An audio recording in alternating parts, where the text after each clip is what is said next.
Welcome to the New Books Network.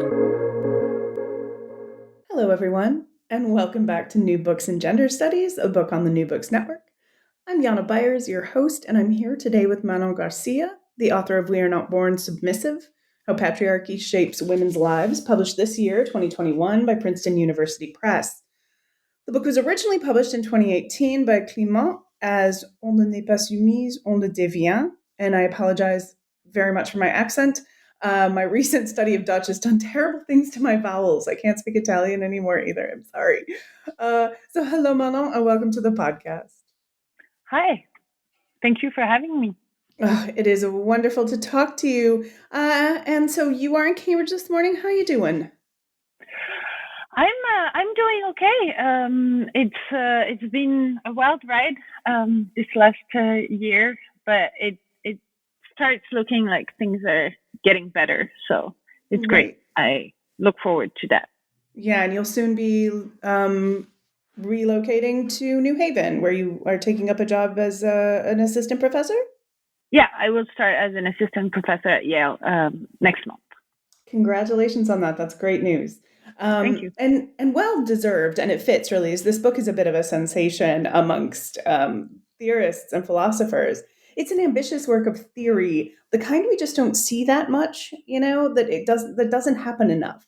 And I want to start by saying to you and to all of our listeners how much I loved it. I loved it. It was deeply pleasurable to read something so smart and engaging, but actually just very well read and easy to read. You're engaging with some of the most difficult works of the 20th century and 19th and 20th centuries, and it was good, and I was fine. I just was like, oh yes, now I finally understand Heidegger. Thank you. So it's just delightful, and I cannot say enough that how much I enjoyed it. So thank you. Thank you very much. Yeah. So, what led you to write this book? How did this work happen? So this book is actually a part of my dissertation. So I did my studies in philosophy in France, and I don't know. I loved philosophy, but at the same time, I was mad at philosophy for a lot of reasons. And at some point, I thought, okay, maybe I should stop doing philosophy. But there was this question that I kept going back to, which was, why do women submit to men?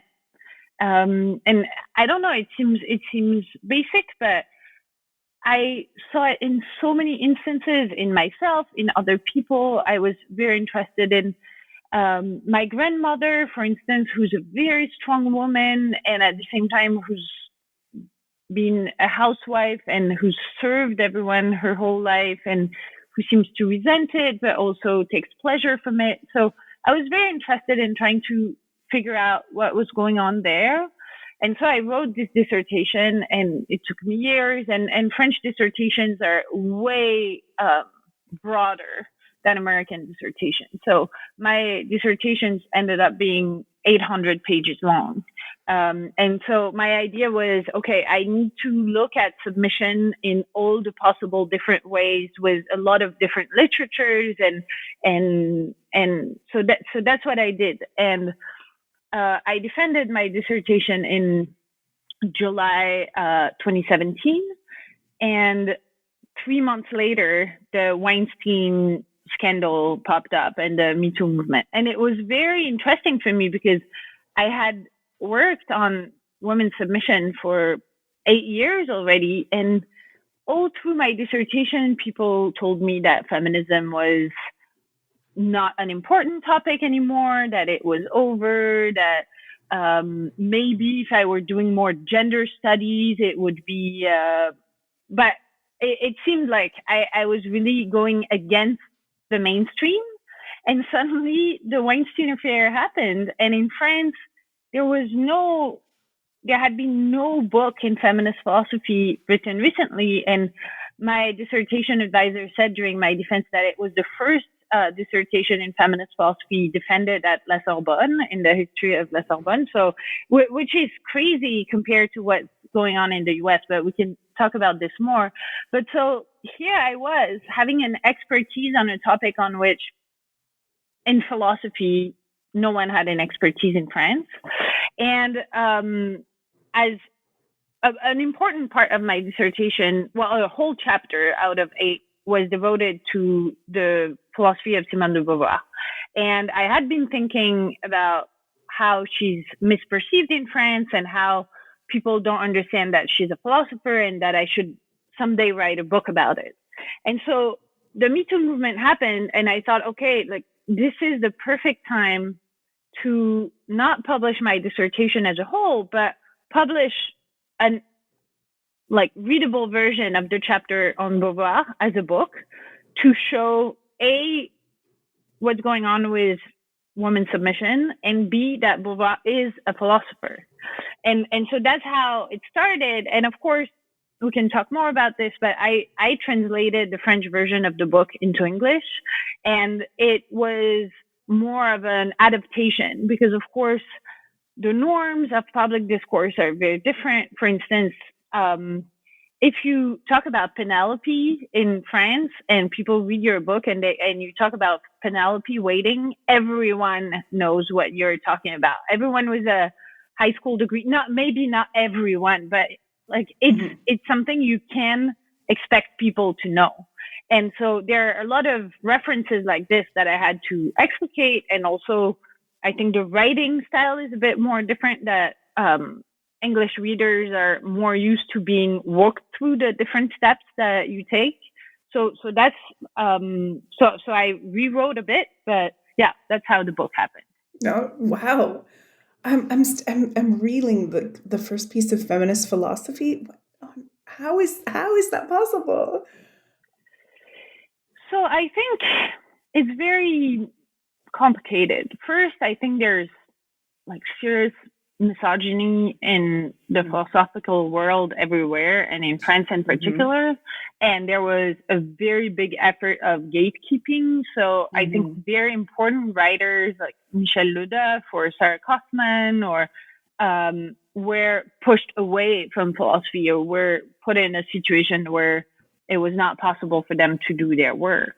And so I think the reason why it was possible for me to write a PhD in feminist philosophy is because there were people before me who fought very hard for it to be possible. Among them, my dissertation advisor, Sandra Logier, and the person with whom I worked during my master's, who was Elsa Dorland. And I think Elsa Dorland's work was important enough that people were like, okay, we need to take this seriously inside philosophy. Okay.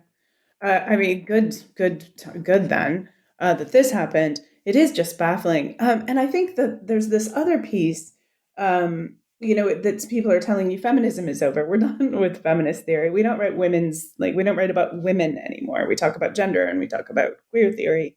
And that was really nice. That's a very nice thing to see, because the category of woman has not gone away. Right. And so like addressing that was, I think, was really good. And there was this point where I was thinking like, oh, this is brave. And that's nonsense, that I should think that just writing about being a woman and what that means is brave. But I still kind of think that.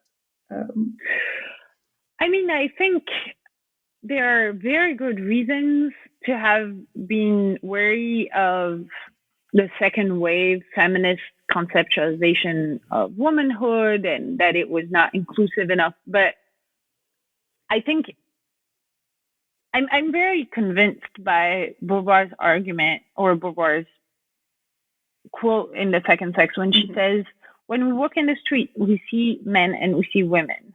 And it doesn't have to say anything about their biological identity, and it doesn't mean that sometimes we fail in identifying if people are men or women, or that at her time, the possibility that people didn't want to be identified as either a man or woman was really something important. But the reality is that there are a lot of people that we run into in the street that we consider women, and that by this, they share certain social norms that are applied to them. All right. You have a short, extremely useful, very short and very useful preface in which you lay out kind of the rationale and the purpose for the book. And I'm just going to read the last paragraph now.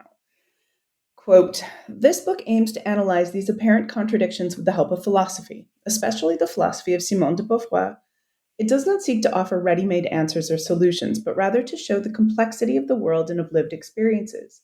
What is at stake is not to determine once and for all whether women are victims or fighters, whether men are guilty or not, whether what matters is the individual or the social structure.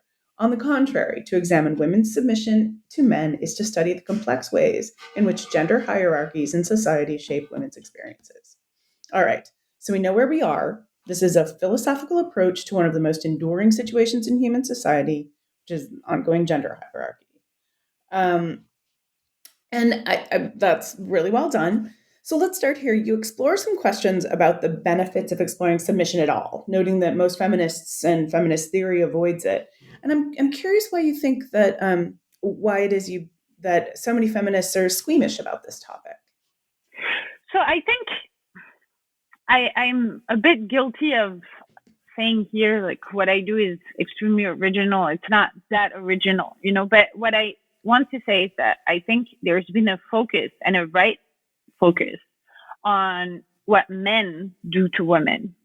And so either on what they do or on what it does to women. But I think it's very important to look at what women do in this and to have a perspective on their agency. And I think a lot of people are writing about this right now. I think my work is somewhat related to older works in relational autonomy, just that we look at the topic in a different way. And what I find very interesting is to look at the lived experience of submission, because, for instance, it shows us that we take submission to be passive, whereas actually to submit to men is to do a lot of things, and that it's a lot of work. And I think this is a very important thing. And another point that was very important to me with the submission prism was to say, this is wrong to think that only other women submit to men. And I take it was very strong for me as a French person, because some people may know that France really has a problem with Islam. And one form that it takes is to constantly explain that the problem with Islam is that Muslim women are submissive or are submitted. And so when I said I was working on women's submission, the whole time people asked me, oh, so you're working about the veil. And I was not working about the veil. I mean, the veil may be one of the instances of what I'm talking about, but not more than all of my friends who are eating steamed zucchini to make sure to be super sexy in their bathing suit, or who feel like they have to do plastic surgery. So there are so many forms that women's submission takes. And so I think having one concept to look at this allows to see that these are just the forms that women's submission to men takes. This might be a good time, actually, before we get any farther, to kind of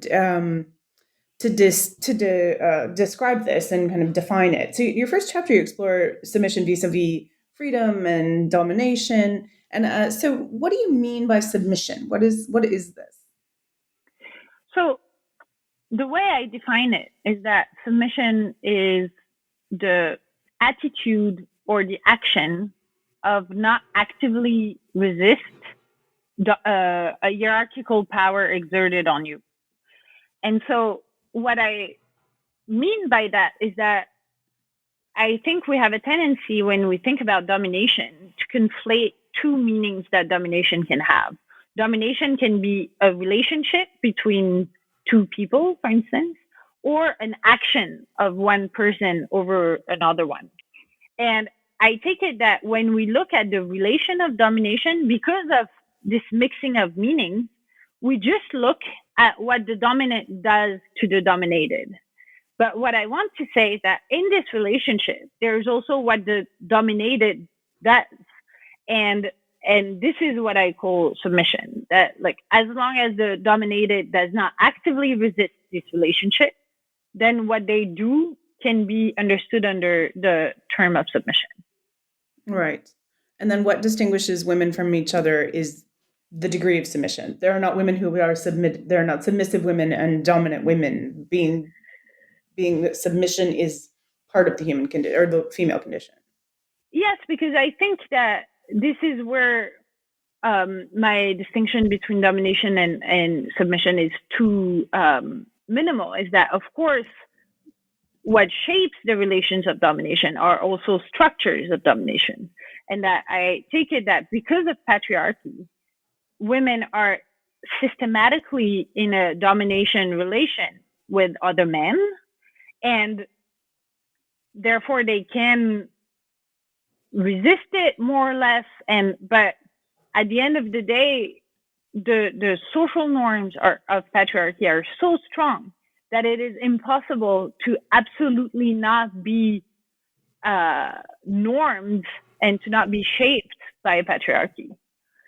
But I think that once we recognize this, then we need to account for non-moralized account of submission, because of course the reason why we see submission only in other people is that it's because we're influenced by the discourse of freedom is what you should want, and if you don't actively fight for your freedom, then you're acting in a morally wrong way, etc. And so therefore it sounds like if you submit, it's that you're acting in a morally wrong way, and so no one wants to be wrong like that.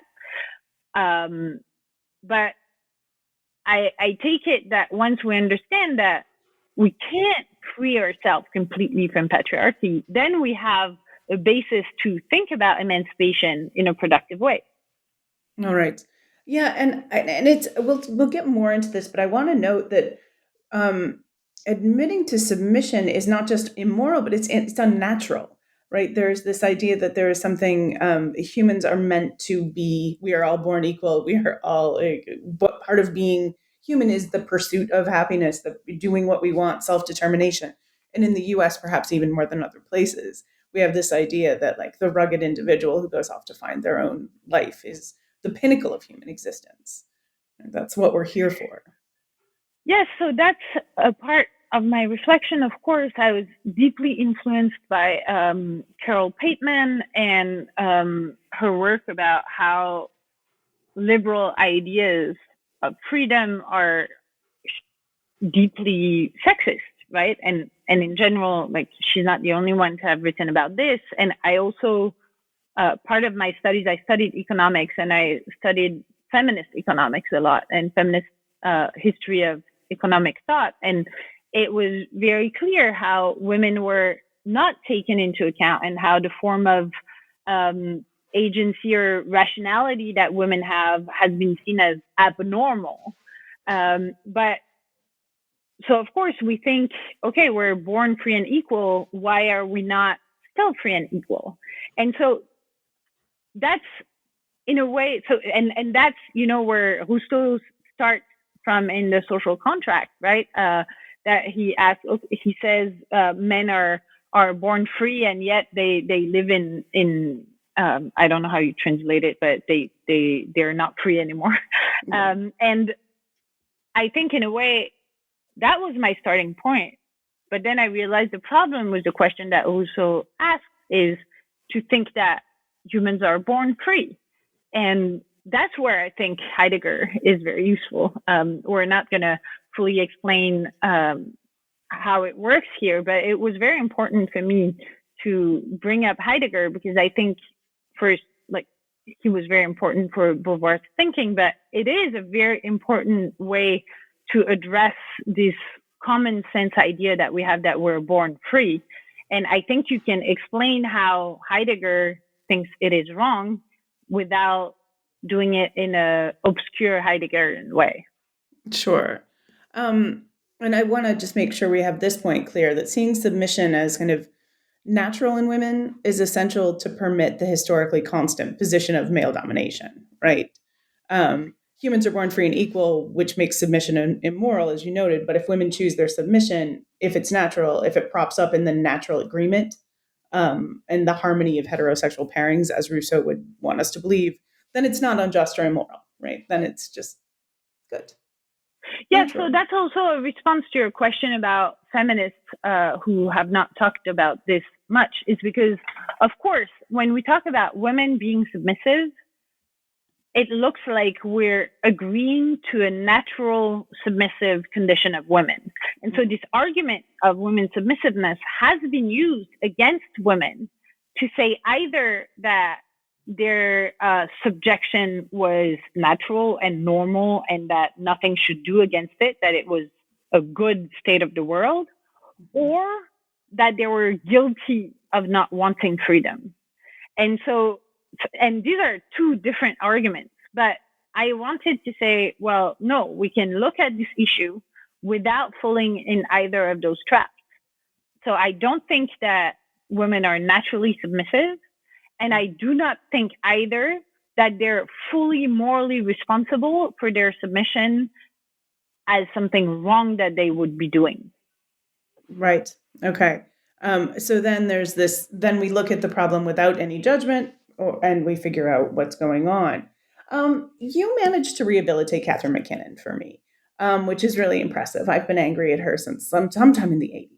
And this was this was really nice. And I would like to walk through the idea of I think the idea that men are fundamentally physically dominant, right? That that men are stronger than women, men dominate women. And one of the places where this is most clear is in sexual intercourse, right?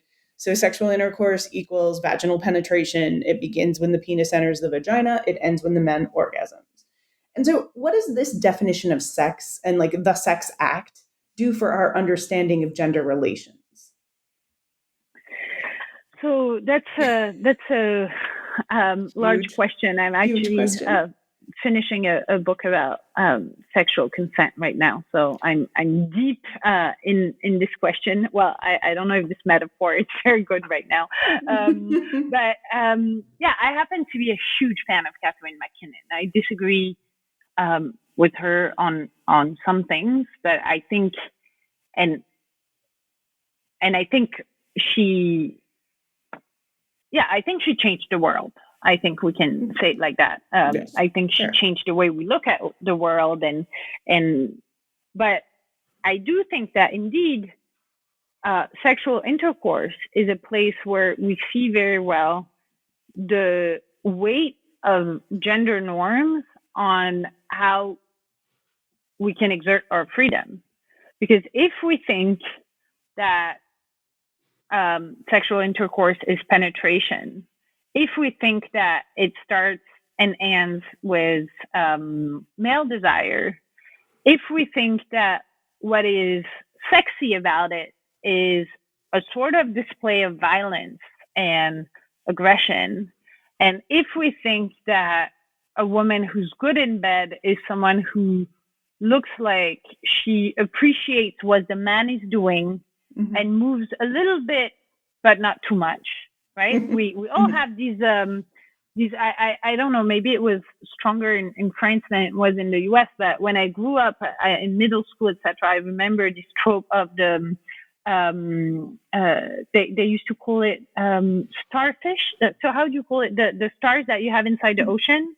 Mm-hmm. Say starfish. This is what you don't want to be in bed when you're a woman. Like it was called the étoile de mer all the time, to say, oh yeah, women who don't move during sex, they're really like not good in bed.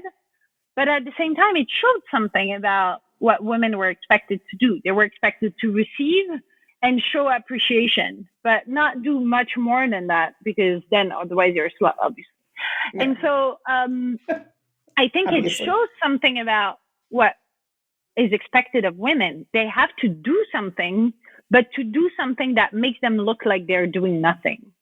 And that such that men can exert their violence and their masculinity in a way that is very solipsistic, I think.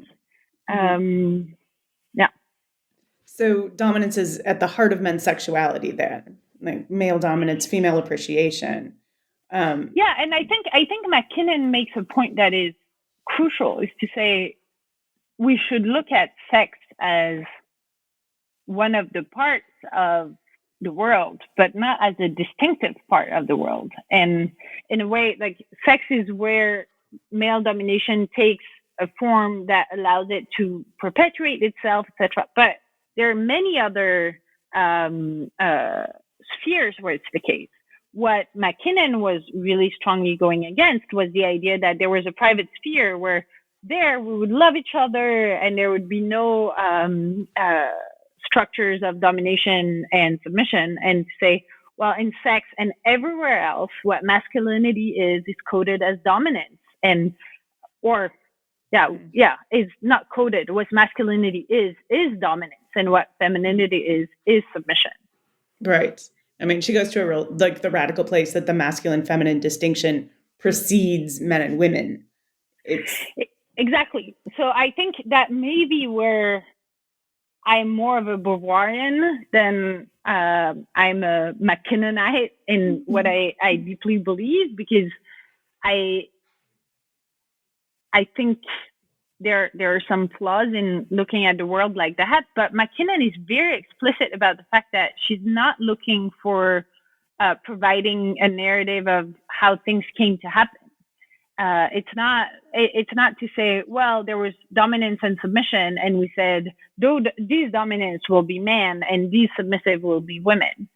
What she means is that what men and women are today is less important than the fact that the men belong to the dominants and the women are the submissive.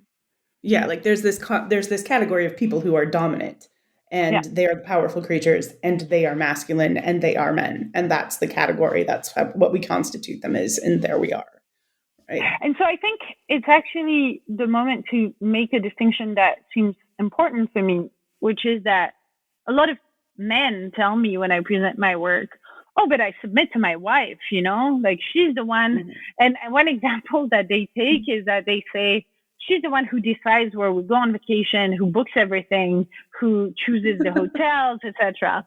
So of course, I think as a woman, I find it funny because you really have to be a man to think that booking the entire trip for the entire family is a sign that you're really in power. But yeah, I think a lot of men feel like in their relationships, they're dominated sometimes. But I think there's a very big difference between being dominated temporarily in a way that can be reverted and in a way that is not structured by social structures of domination, and being dominated when this domination is layered, has the additional layer of social domination. And so I think you need to be a woman to experience real submission.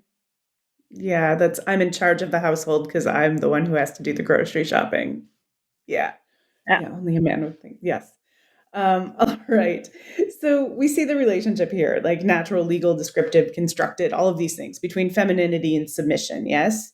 But where does this take us? Is it possible to be a woman without being submissive? And how do we sort that out? And you would tell us that we sort this out by going to Simone de Beauvoir, right?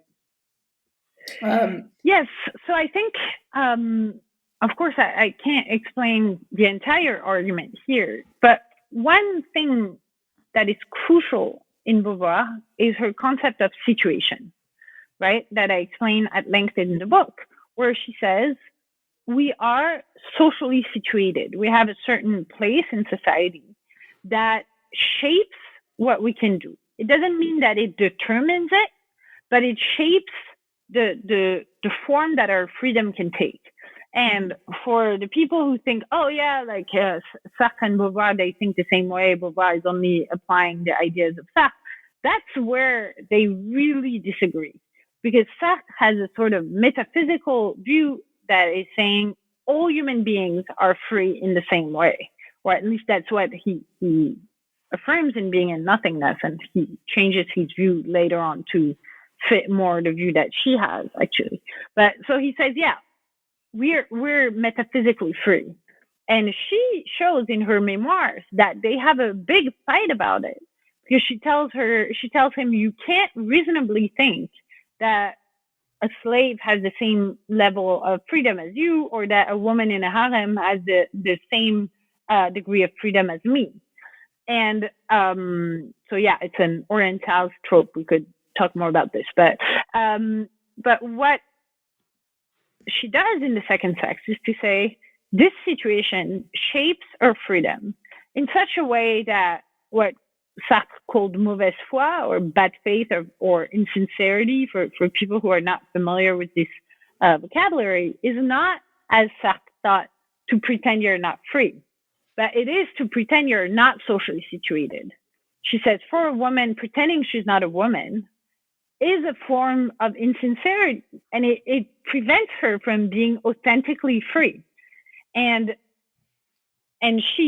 so there's this concept of situation that is absolutely crucial to understand the lived experience of women. And then there's her concept, which is linked to this, her conception of freedom as something that you can gain, but that you don't have. So it's a possibility in a way that you have, but you have, so that's an existentialist conception of freedom, to say it's your existence that is free, and that demonstrates that is the occasion for you to be free. You're not born free. And so if you understand this, then you understand that the situation of women is to be born in such a way that the destiny that is prepared for them is submission. Then you can live in a way where you fight this destiny, and where there is a possibility of a certain degree of emancipation. And I mean, Beauvoir is a very good example of the emancipation she's calling for. But when you're born in a certain situation with a certain destiny, there's only so much you can do. And I think that's very important, because it shows that we can have some individual searches for freedom, but at the end of the day, real freedom can only be made possible by social and institutional changes. Sure. Yeah. And this is, I mean, anthropologists talk about the flexible cage of culture here, that, and Simone de Beauvoir talks about it in a different, in a very personal way as well, because so much of her philosophy reads as autobiography. It's interesting that anyway, but I want to just talk for a second. I want to step back and talk about your relationship with Simone de Beauvoir, because she has fallen out of fashion in a way that is interesting in itself, right? And I think tells us something about modern feminism. But you clearly, you also rehabilitate her, and you really use her work. And I want to know, when, like, how long? What's up with you and her? Like, when did you first meet her? Where were you? How did you start reading her? So it's actually very interesting. I read the first volume of her memoirs because it was assigned to me at school when I was 13, I think.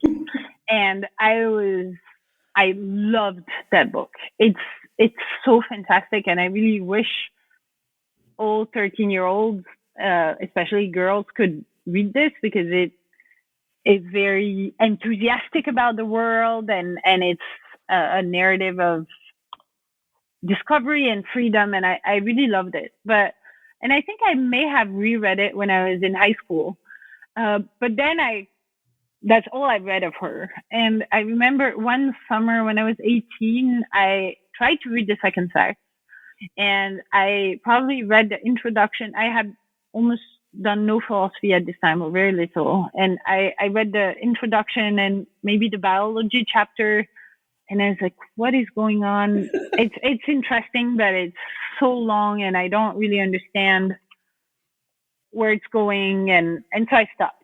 And then what happened is that I started doing philosophy, and I discovered feminist philosophy from the US. And I thought, through Elsa Dorland, mostly, that I was mentioning earlier. And so I thought, oh, okay, like I want to work at a sort of convergence of Carol Pateman and Rousseau, and look at contemporary American feminists. And then I went to this talk by this woman called Nancy Bauer, and I knew that she was a badass feminist and feminist philosopher, and she was talking about Beauvoir, and I thought, wow, shit, it looks like Beauvoir talked exactly about what I'm interested in, but in a way better way. So A, how did I not read The Second Sex so far? And B, maybe what I wanted to do has been done. And so I read The Second Sex, and I had a moment of deep despair because I thought, okay, like a lot of the things I wanted to say are here already. But I realized it was not exactly true, and at least not the way she was perceived. And so I decided to try to go work with Nancy Bauer. And so that's how I ended up going to the US in the first place, is because I thought, okay, I want to work on Beauvoir. And there is not one person doing philosophy and knowing Beauvoir in France. So I have to cross the ocean to go work on Beauvoir. So I think it's very interesting in terms of history of ideas. Mm-hmm. And so that's how I started. And then I read everything she's ever written. And I think it is so interesting, the reception of Simone de Beauvoir, because it's really all the possible ways in which women's work can be not received, or can be despised, or can be, it's so interesting. I really recommend reading the biography written by Kate Kirkpatrick that came out last year or 2 years ago, called Becoming Beauvoir, because it really explains how she was constantly confronted to like a misogyny in the reception. And in France, really, people think she's old school and not sexy, and she's just a Sartre, like servant, and it's really. But I think also the feminists have really undermined her influence on their work. And I mean, Butler was very clear early in her career about how important Beauvoir was for her, but there are so many people who were deeply influenced by her and by her work, and it's been erased. And one thing, for instance, that I find super interesting is that we don't talk much about the link between Beauvoir and Fanon. We always think that Fanon is influenced by Sartre, right? Mm-hmm. But what is super clear now, and people have worked on this, is that the entire conception of freedom and situation that is in Black Skin, White Mask is taken almost word for word from The Second Sex. And Fanon had read The Second Sex and engaged in it, and it had nothing to do with Sartre's conception of freedom. And so I think it's very interesting to see Beauvoir's conception of freedom was heavily influenced by Du Bois and by Richard Wright, and by her trip she took in the US, and where, because she was friends with Richard Wright, she read a lot about race in the US, and that's how it helped her conceive about the oppression of women. But then it was reused by Fanon, and it deeply influenced the way race was thought about. But this kind of intellectual history has been completely erased. Yeah, it's astounding how quickly she disappeared, and it seems easy to just be like, oh, misogyny, but really, misogyny, like really, this is the patriarchy at work, right? And you know, you urge that we must think with Beauvoir, and I think that's a really nice way to think about what we're doing, right? That we are thinking with her when we're reading this.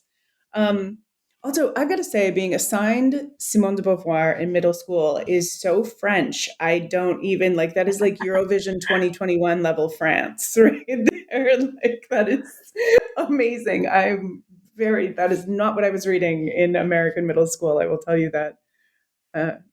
Very jealous. Cool. All right. That's true. No, of course. And I think my book also is a testimony of a difference of education. So I felt really guilty recently because I haven't engaged enough with the literature on relational autonomy, and so it's a field of analytic philosophy that developed over the last 20 years about how can we rethink autonomy for feminists? And it is great.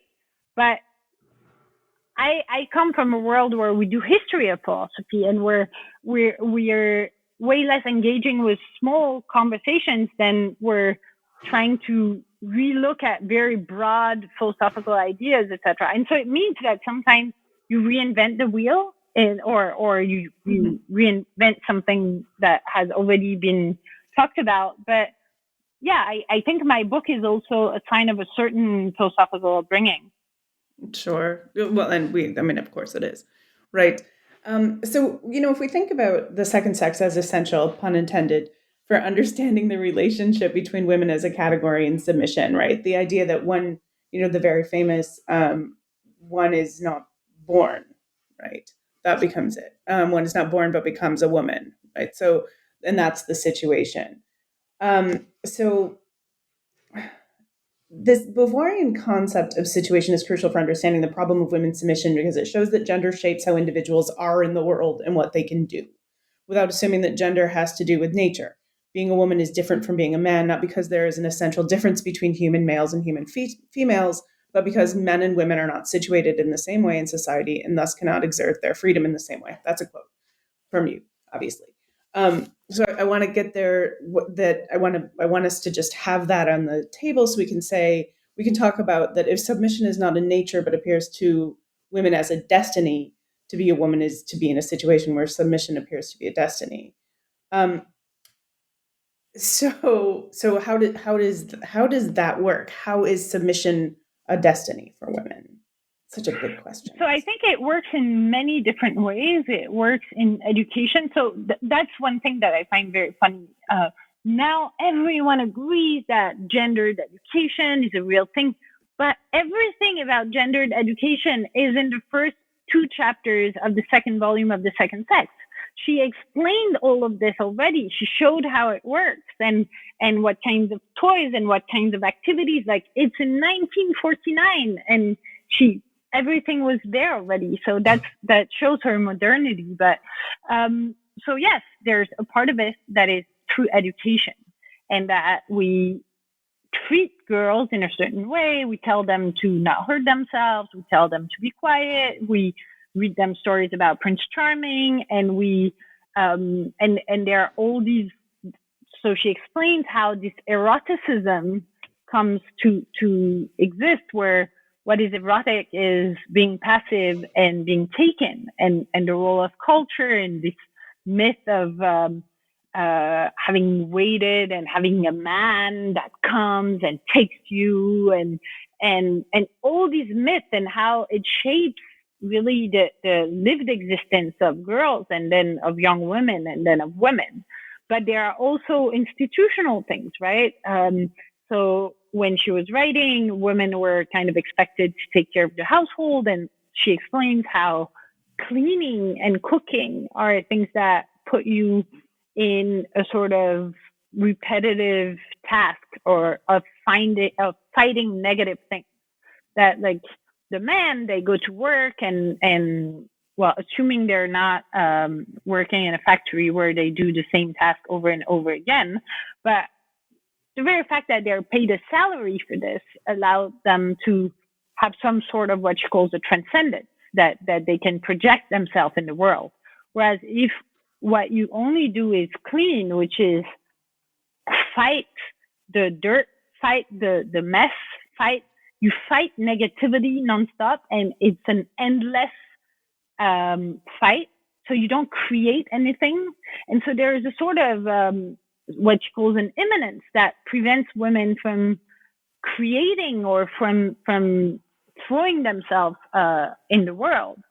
And so institutions, economic status, upbringing, books, psychology, all of this work together to tell women that what they should do is be nice, is love a man that will give meaning to their lives. So we can talk more about love, but I think that's a very important part of women's submission, and that they're a sort of second degree people, in the sense that what gives meaning to them is external to them.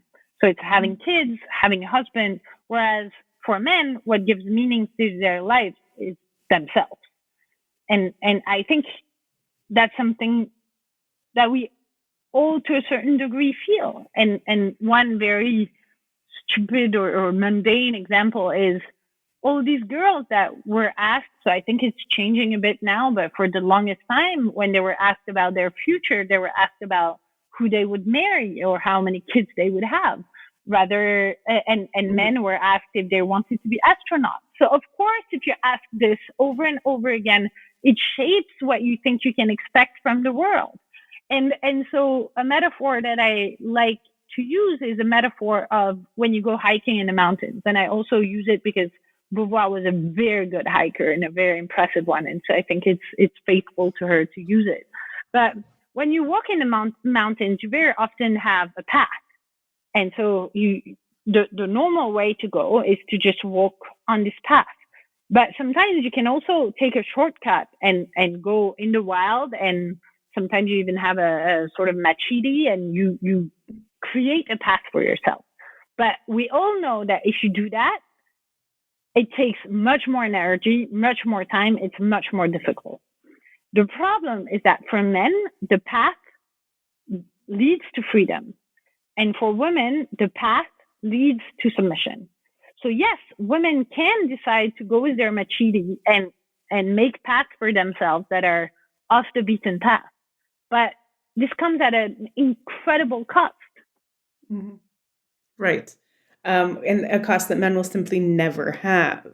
Let's talk about Simone de Beauvoir's source material a little bit, because she does this work that no one else is doing at this point, and part of it is because of who she talks to, right?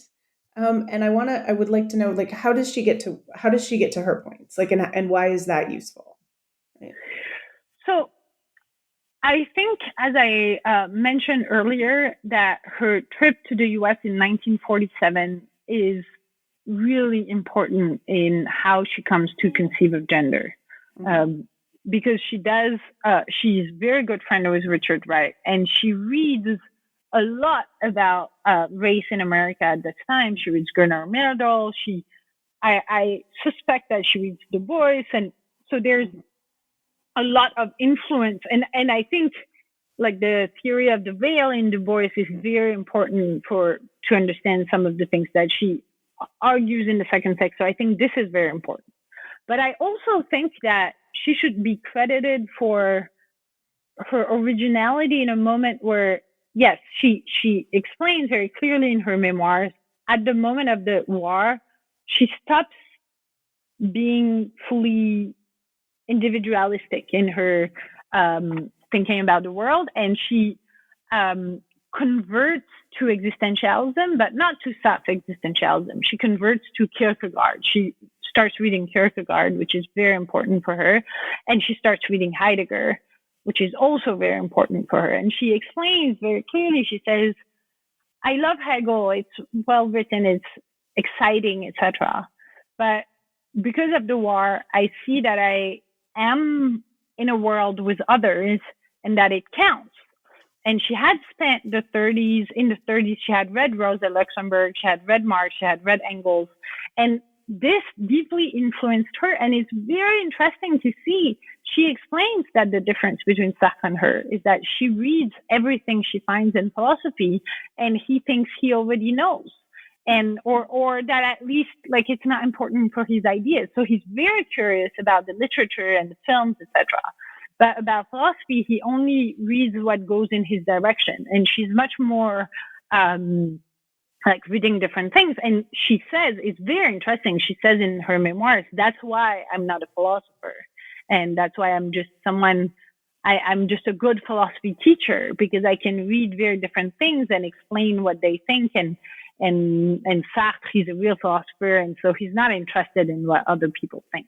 And so I think this is also a very important gendered way of thinking about philosophy.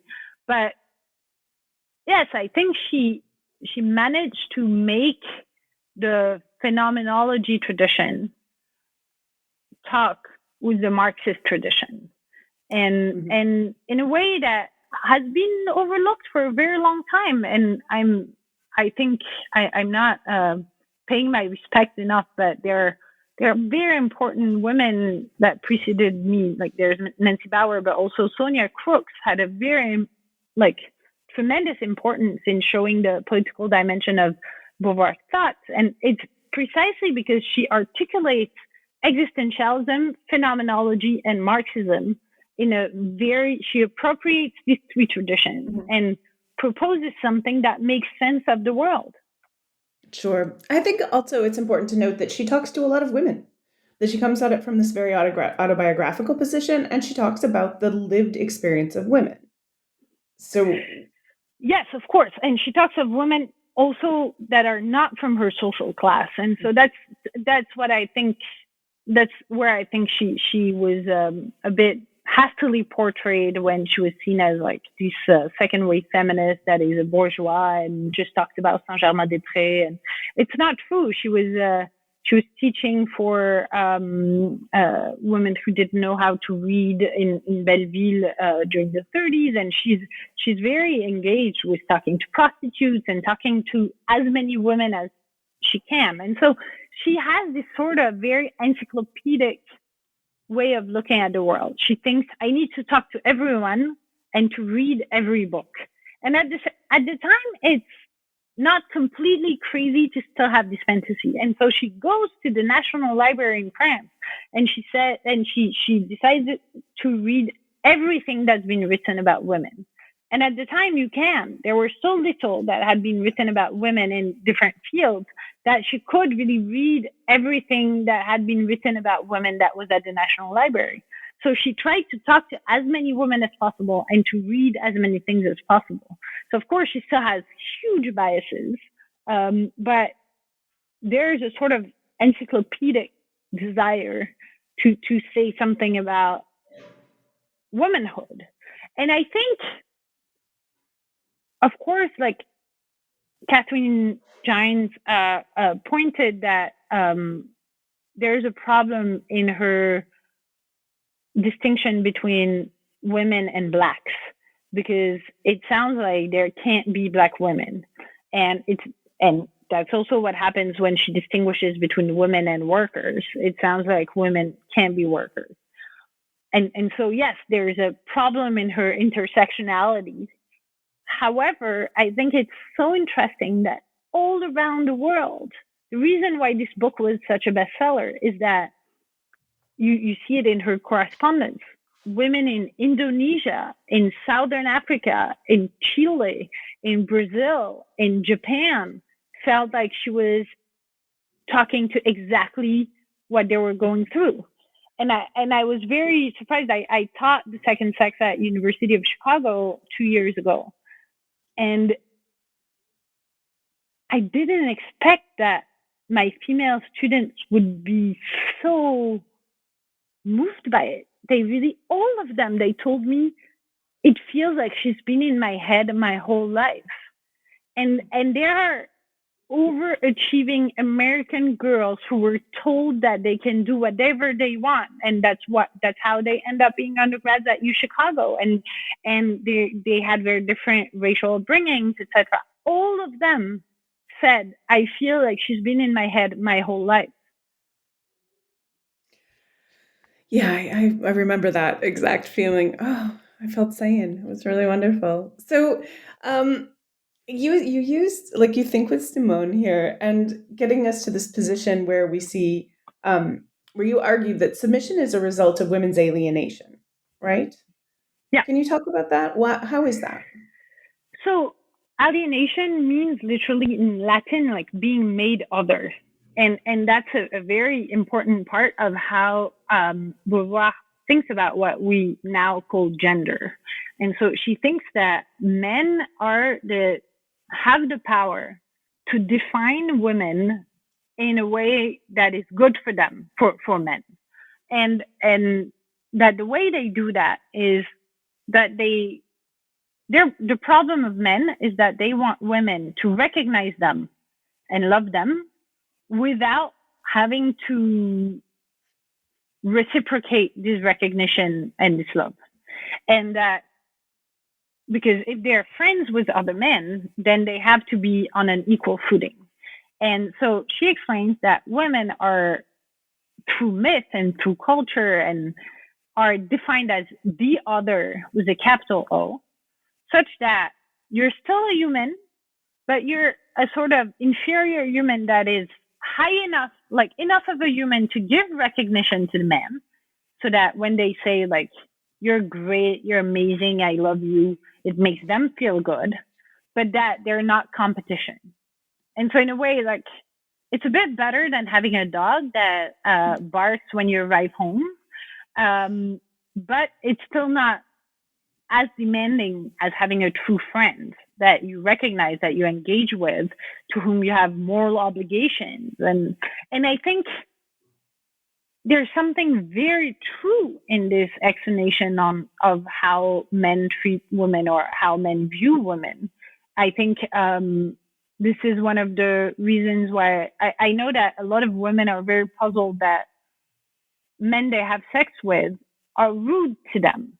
And they think, I've heard that so many times, women say, if we had been just friends or even like sheer acquaintances, he would have treated me with more respect. And I think the reason why a lot of men feel like they don't have to be polite to women is that they don't see women as on exactly the same footing as them. And so, of course, it's changing slowly. And I'm sure that having a female vice president symbolically changes a lot of things. But there's still something about the fact that women are other, that the real competition, for instance, is with other men, is not with normal women. No, and women then become the capital O other, right? And exist to kind of provide and prop up. So, what's the relationship there with sexual objectification? Yes. So one part of being the other, one function that men want women to perform is to bring them sexual satisfaction. And so that women have been coded in a way that is very contradictory. So I think that's something very interesting in what Beauvoir says, is that women have been coded in ways that can't be fulfilled. You can't both be a mom and a whore. Like you can't do both. But men conceive of women as the figure of the mom and the figure of the whore and the figure of sexual availability, but at the same time, they need to feel like having seduced a woman is an act that shows how good a man you are. So women cannot be willing to have sex, because otherwise, where's your bravery in managing to have sex with women? So there is a sexual objectification. Women are seen as what you want to fuck, to take McKinnon's expression where she says like man fucks woman.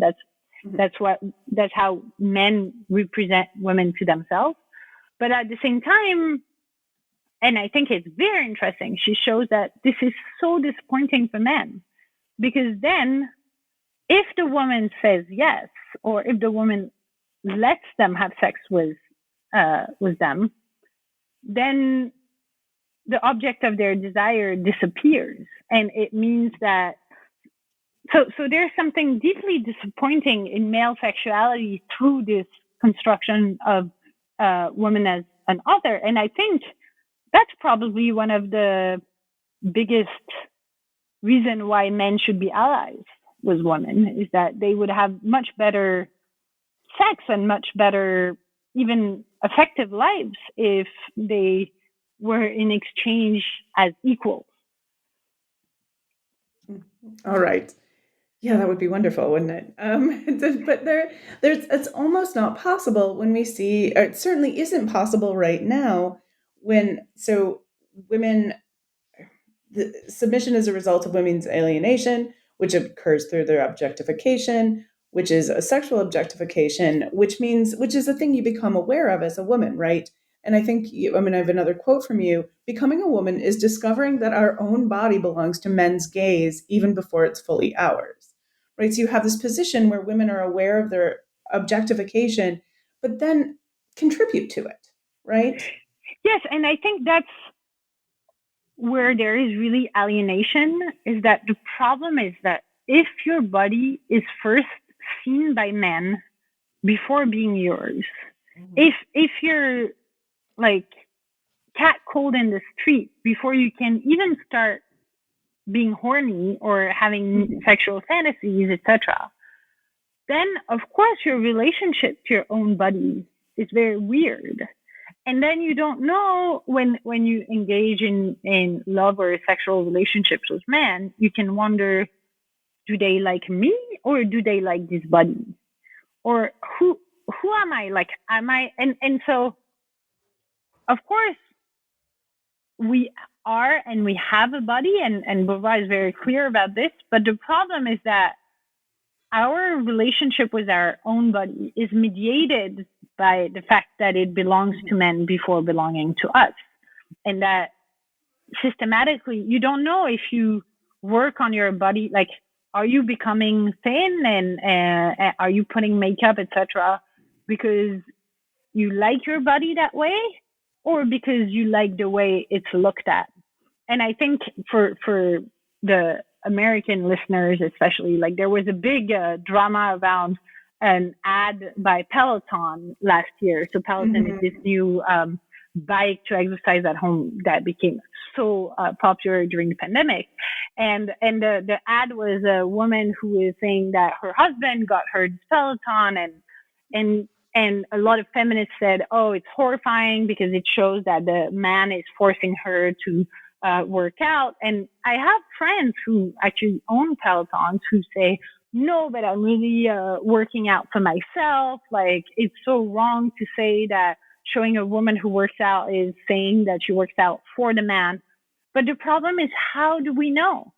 If the entire culture is telling us you need to be sexy that way, you need to be strong but not too strong, slim but not skinny, have big boobs but not like big thighs, etc. Like, how do you know if you're working out for yourself?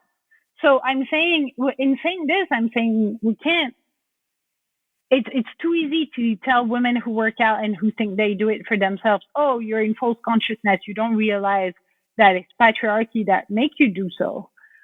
But at the same time, it is very likely that it is patriarchy that makes you do so. Well, and both of these things can exist. You can be working out, you can think that you're working out for yourself, but you're also well aware, or maybe even not aware, that what you're doing has to do with having internalized these body standards that are ludicrous, which are only being made worse by pornography, obviously. And the like ready access to pornography and unattainable bodies and unattainable and unenjoyable sex acts. I mean, obviously, right? And I think about the porn, I think there's one stat that is that I should find the source of again. But I read that something like 20% of women actresses in mainstream porn use some sort of local anesthesia for the shooting. And I think this is something that should be talked about more, because yes, this is impossible for it to work without a tremendous amount of pain on the woman's side. Yeah, oh, sure. Yeah. And drugs and cuts. And there are like people who work on porn sites to make it look as if this is possible, when of course it is not. That is a different book.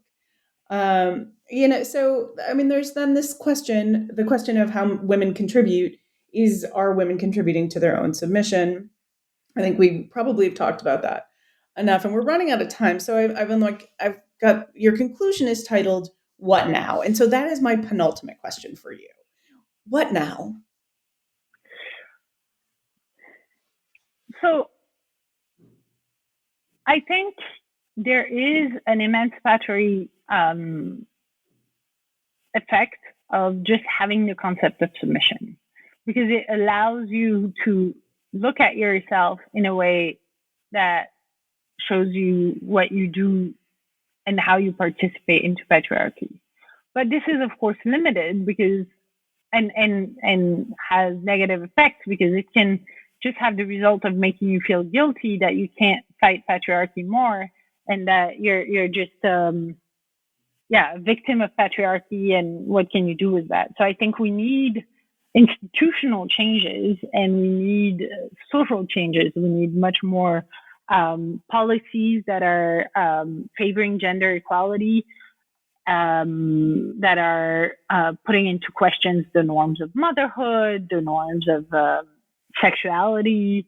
So right now I'm writing this book on sexual consent, because precisely I think sexuality is a place where things need to be done.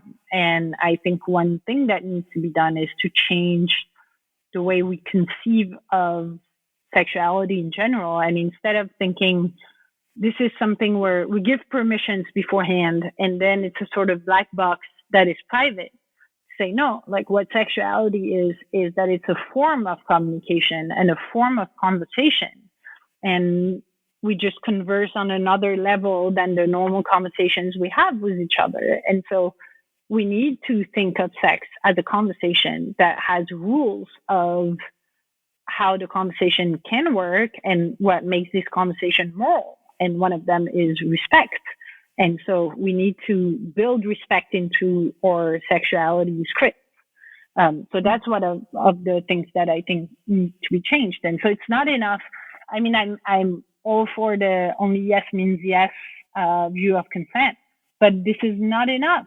Women, and especially because since women are taught submission, they are taught to say yes even when they're not sure, and say yes to please the man, or to say yes because they think they can't say no, they will look like a frigid bitch. And so like it's only through a real conversation that we will manage to reach a level of equality in sexual encounters and hopefully of pleasure. And I think that actually this conversation leads into my next question, my ultimate question, which is also what's next, but in the other way. Like what are you working on? It's been 3 years since this book was published in France. So you've had 3 years, a couple, and obviously you've also been busy in other aspects of your life in those 3 years. But what are you working on? What are we going to see next from you? So actually, it's been 3 years, but not really, because as I said, I did the translation of the book and I kind of rewrote it in a certain extent. So I've been working on that more. I'm working on different papers on submission and how submission is a form of rationality, because I think it's important to frame it like this. But yeah, I've been writing this book on sex and consent, and I think in the English-speaking world, a lot of work has been done on this. In the French-speaking world, way less. And I'm trying to think about a new sexual politics. Like what, after Kate Millett, I don't know, like 60 years after Kate Millett, what is sexual politics today? And do people have, how do we deal with men's entitlement to sex? How do we deal with these norms of submission in sexuality? And what should be done on a moral level, on a political level, and on a legal level? Sure. Excellent. That's fascinating work. And the concept, I've been thinking a lot about the concept of consent and what, how that inherently suggests that there is someone who's withholding, there is someone who is demanding, like that just so reaffirms this kind of the idea of women's submission, I think. And so I'm really interested to see what happens there. That'll be great. Thank you very much. Cool. I can't, I'm going to say it again. I can't say it enough. I loved the book. I loved it. And it was such a joy to read. And there'll be things that I continue to read. It helped already in my own thinking. And I can't encourage our listeners enough to go buy the book, go read the book, get this book. And I really, really did want to pull this in in 45 minutes, but it's been 70, and I'm sorry about taking so much of your time, of your very limited childcare time. But thanks so much for talking to me. And we'll be scheduling an interview as soon as we see the new work on consent. Thank you very much. All right. Bye-bye.